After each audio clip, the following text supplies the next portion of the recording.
बात अब यूपी के बागपत की, जहां पर ट्रिपल मर्डर से सनसनी मच गई है और सामने आ रहा है कि ये कत्ल 2 नाबालिगों ने किए। आरोपियों ने एक मुफ्ती की पत्नी और 2 बच्चियों को मौत के घाट उतार दिया।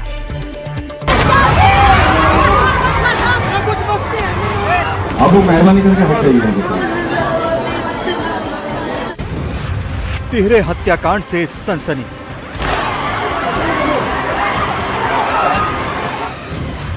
मौलाना की पत्नी, 2 बेटियों की हत्या।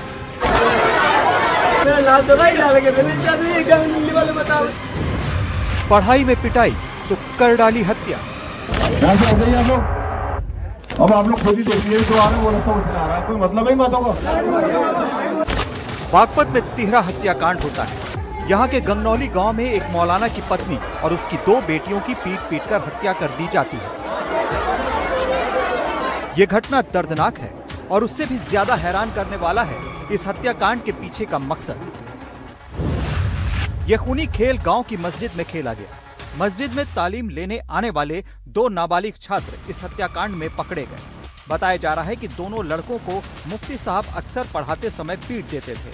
इसका बदला दोनों ने उसकी बीवी और 2 मासूम बच्चियों को मारकर लिया। हत्या में हथौड़े और चाकू का इस्तेमाल किया गया। पुलिस को तीनों शव मदरसे की छत पर मिले। हत्या को उस दिन अंजाम दिया गया जब मुफ्ती देवबंद में अफगानिस्तान के विदेश मंत्री AK मुत्तकी के स्वागत में गए हुए थे। तो देवन जा रहा था भाई। अच्छा। जो यहाँ गांगडोली के है उन्हें तो पता होगा, मुझे क्या पता। अच्छा। उन्हें तो पता होगा भाई। CCTV बंद बता रहे थे? नहीं सर, ऑन करके गए, ऑन थे बिल्कुल। अच्छा। हाँ, 24 घंटे कैमरे चलता है यहाँ। अच्छा। गंगनौली गांव की बड़ी मस्जिद में इब्राहिम 4 साल से मुफ्ती हैं, जहां ऊपरी मंजिल पर मुफ्ती अपनी पत्नी इसराना और 2 बेटियों के साथ रहते थे। नीचे के हॉल में बच्चों को कुरान की तालीम देते थे। शनिवार को वो देवबंद गए थे। दोपहर में जब कुछ बच्चे पढ़ने के लिए पहुंचे तो ऊपर के कमरे का हाल देखकर चीखने लगे। गांव में खबर आग की तरह फैली और पुलिस भी मौके पर पहुंची। मस्जिद के CCTV खंगाले गए, लेकिन उस वक्त के CCTV बंद मिले। माना जा रहा है कि आरोपियों ने हमले से पहले CCTV बंद कर दिए थे। 7 थानों की टीमें लगाई गईं। 6 घंटे में पूरे हत्याकांड का खुलासा हो गया।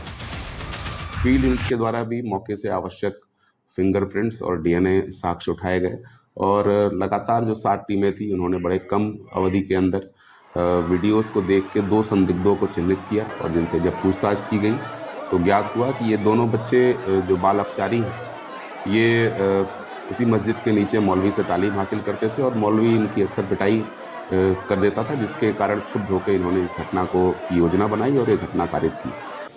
इन दोनों बालकचारियों के निशानदेही से घटना में प्रयुक्त हथौड़ा और छुरी बरामद हुआ है।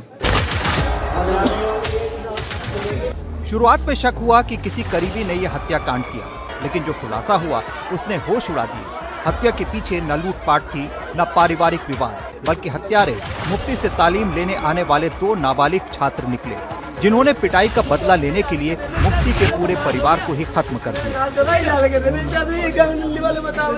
Bureau report, NDTV India.